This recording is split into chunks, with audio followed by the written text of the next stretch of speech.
오늘도 희망찬 월요일 새벽을 주신 하나님께 감사하며 예배하겠습니다. 왕이신 나의 하나님 찬양하겠습니다. 왕이신 나의 하나님, 내가 주를 높이고 영원히 주의 이름을 송축하리이다.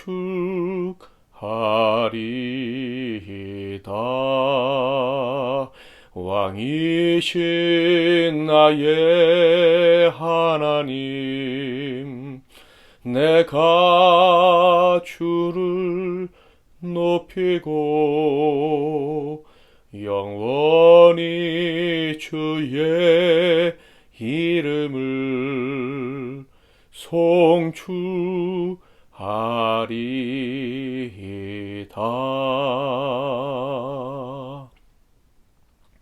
오늘 하나님께서 주신 은혜 말씀은 구약성경 사무엘하 1장 17절에서 19절 말씀이 되겠습니다.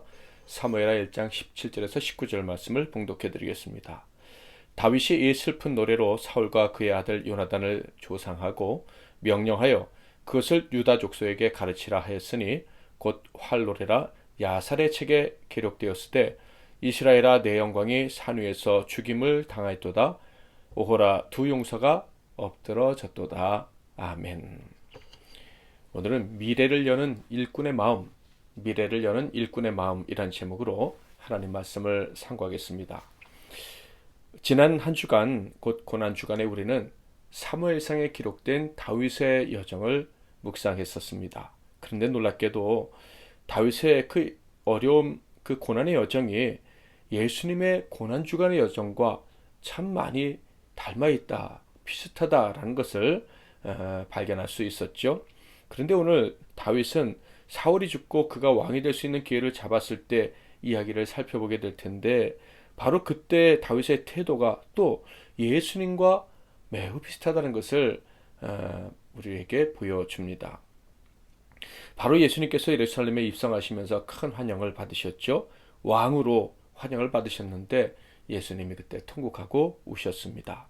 그런 유사한 그런 모습이 다윗에게서도 아주 유사하게 나타난다는 것을 오늘 본문을 통해서 우리는 확인을 하게 되는 것이죠. 참된 왕, 곧 하나님의 대리자로서 다스리시기 위해 이 땅에 오신 예수 그리스도의 모습이 바로 다윗에게서도 똑같이 나타난다 하는 것입니다. 블레셋으로 망명했던 다윗은 그 잘못된 선택으로 말미암아 이스라엘과 전쟁을 치러야 될 위기에 봉착하게 됩니다. 그런데 하나님께서 다윗을 불쌍히 여겨 주셔서 그 위기에서 빠져나올 수가 있었죠.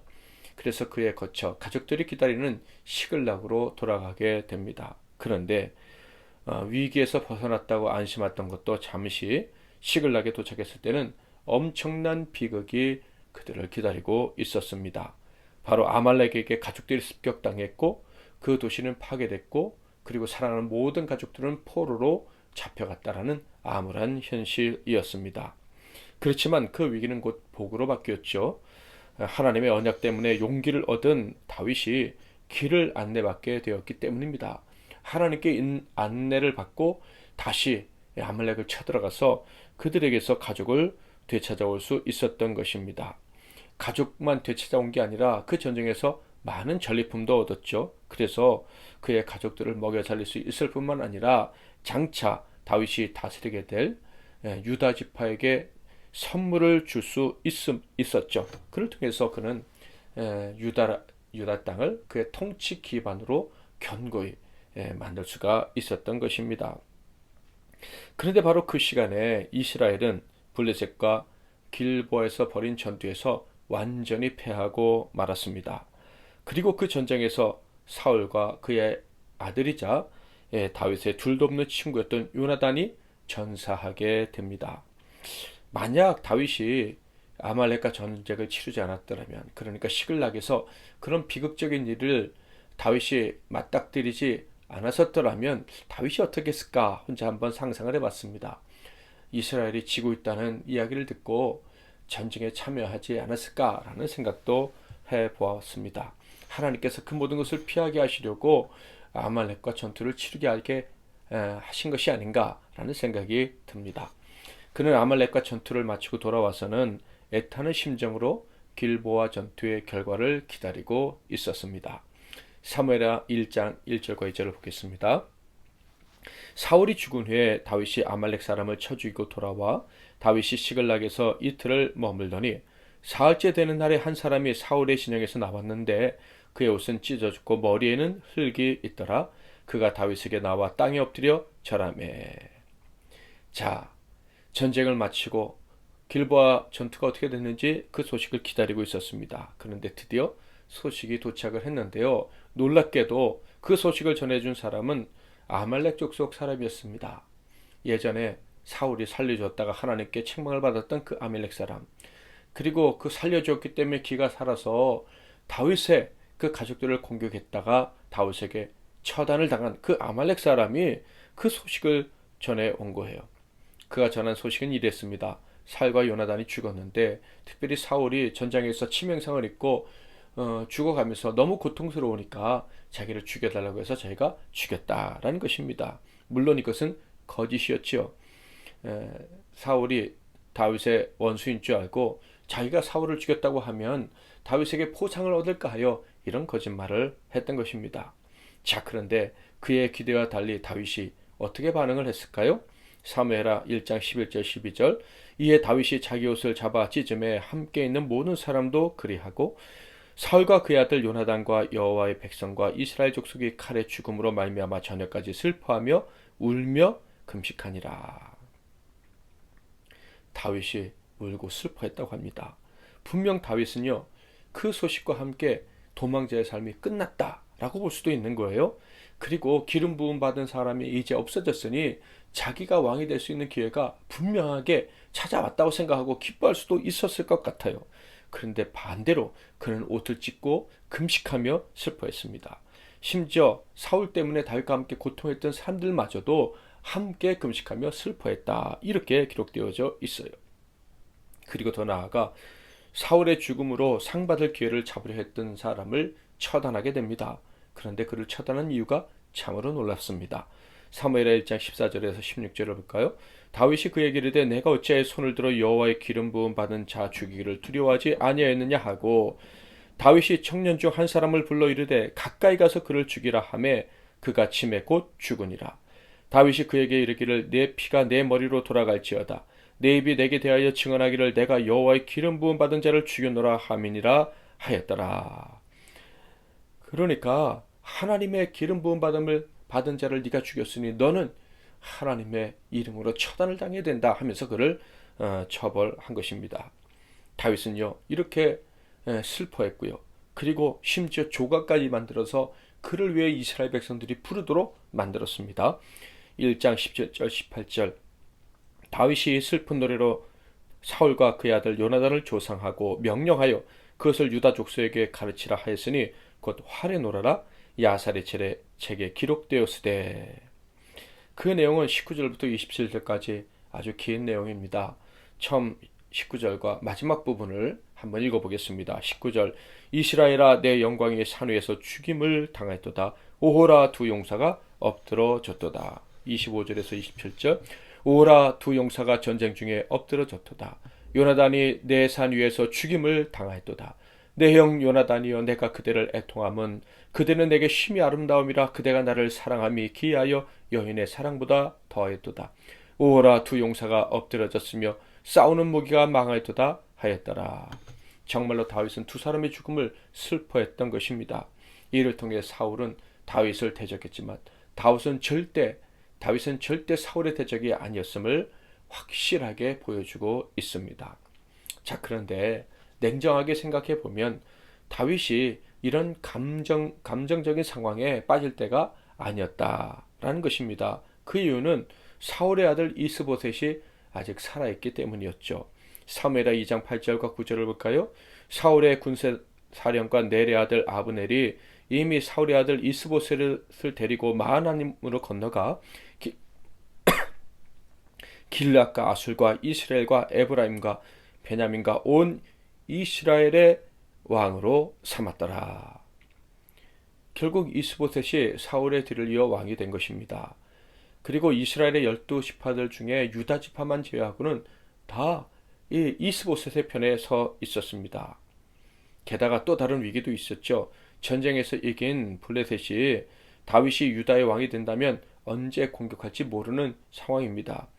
그렇지 않아도 전쟁에서 패한 이스라엘이죠. 그런데 둘로 나뉘어졌다? 정말 큰 위기입니다.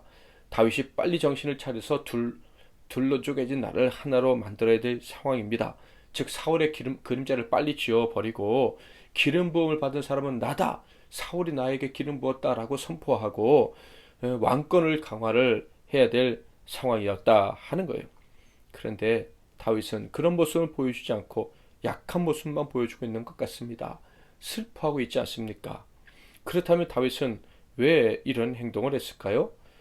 첫 번째로 방금 언급했던 것처럼 다윗은 결단코 사울의 대적으로 산 적이 없었기 때문입니다. 그는 하나님께나 하나님이 세우신 권위에게나 전적으로 충성된 사람이었던 것입니다. 그리고 두 번째로 가장 중요한 이유가 있죠. 다윗에게는 언제나 진정한 왕은 하나님 한 분밖에 없었기 때문입니다.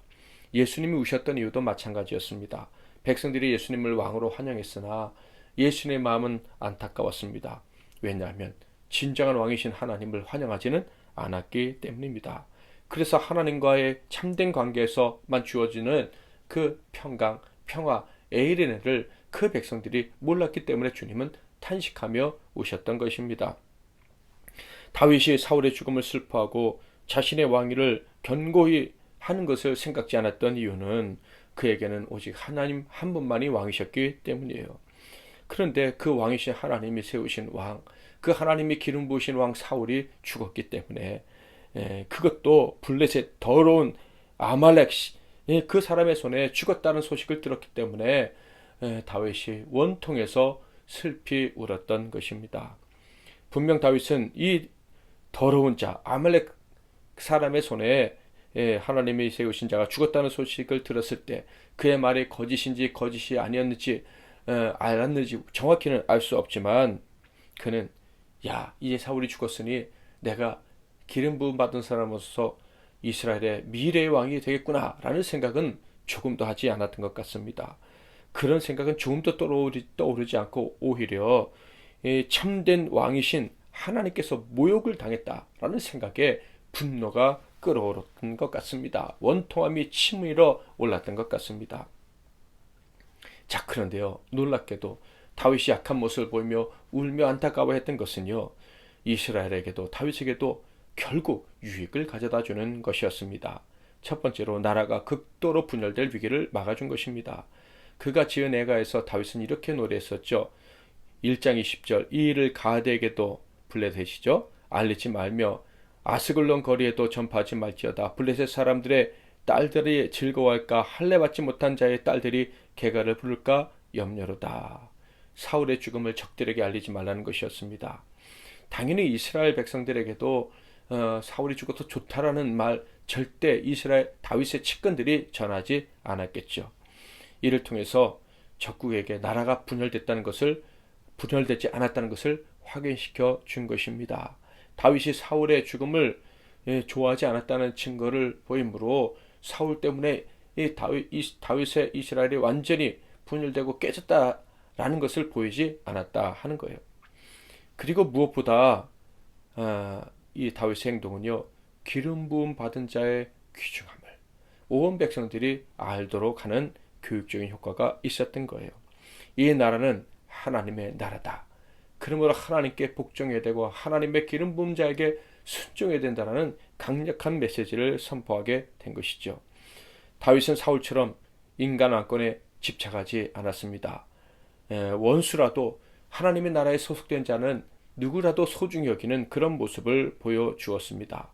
그러므로 다윗의 이 행동은 이스라엘 모든 사람들에게 감동을 주었을 거예요. 점점 더 큰 감동을 주었을 거예요. 우리가 부족해도 때로는 원수됐다 할지라도 하나님 나라에 소속되었기에 하나님을 왕으로 섬기기에 우리는 다윗에게 귀중히 여김을 받을 것이고 보호를 받을 것이다 라는 확신을 가져다 주었을 것입니다. 이스라엘 백성들로 하여금 사울이 다스리는 인본주의 나라가 아니라 다윗이 다스리는 신본주의 나라가 얼마나 귀중한 것인지 알고 결국 그 나라를 더 견고하게 만들어주는 것이 다윗의 행동이었다라는 것이죠. 사울의 죽음 앞에서 다윗은 하나님께서 다스리시는 이 나라의 지도자가 어떤 모습을 보여야 되는지를 분명히 보여준 것입니다. 하나님이 통치하시는 미래를 바라는 지도자는 어떠한 태도를 가져야 되는지를 보여준 것입니다. 하나님이 주시는 미래를 이끌 지도자는요, 자신의 안전이나 그리고 자신이 쟁취할 권리에 관심을 두는 자가 아닌 거예요. 오직 하나님과 그 나라에 속한 백성들이 누릴 평화라 에이레네를 바라는 것입니다. 하나님과 그의 백성들, 그리고 백성들과 백성들이 하나 되어 사랑하며 살아가는 그 나라를 바라는 것이죠. 다윗처럼 왕같은 제사장으로 하나님의 택하심을 받은 구원받은 우리들에겐 미래와 희망이 주어졌습니다. 미래와 희망을 다스리며 미래와 희망이 가득 찬 희망이 있는 그 나라의 통치자가 되어 살기를 하나님이 원하신다 하는 거예요. 그 나라를 하나님의 권한으로 다스리면서 복되게 만들 특권이 우리에게 주어졌다 하는 것입니다. 이 사실을 믿는다면 어떻게 해야 될까요? 나 자신, 우리, 그리고 심지어 원수 같은 자들에게도 하나님의 평강이 임하기를 바라고 살아가야 될 것입니다. 정말 우리는 미래를 여는 일꾼으로 파송을 받은 자들입니다. 이 사실을 한다면 정말로 하나님의 백성들을 진심으로 사랑하고 하나가 되기를 위해 최선을 다하며 섬겨야 할 것입니다. 오늘도 말씀 붙잡고 기도하시고 평강이 넘치는 하루 사시기를 바랍니다. 제가 먼저 기도하고 여러분이 이어서 기도하고 하루를 시작하십시오. 하나님 아버지, 다윗을 통해서 하나님이 세우신 나라의 일꾼이 어떤 모습을 보여야 되는지를 오늘 가르쳐 주시니 감사합니다. 우리 역시 왕같은 제사장, 그러니까 미래를 복되게 만들 일꾼으로 파송된 자들인 줄 믿습니다. 이를 위해서 하나님 우리에게 성령도 주셨고 평강도 허락해 주셨고 용기와 힘도 주셨습니다. 이 특권을 받은 자답게 진심으로 하나님의 백성들이 하나 되기를 바라고 원수까지 사랑하기를 위해 최선을 다하며 사명 감당하는 우리 모두가 되게 하옵소서. 우리의 교회와 이 땅과 우리의 가정들이 그리스도의 통치하심으로 말미암은 평강을 누리게 하옵소서. 예수 그리스도의 이름으로 기도하옵나이다.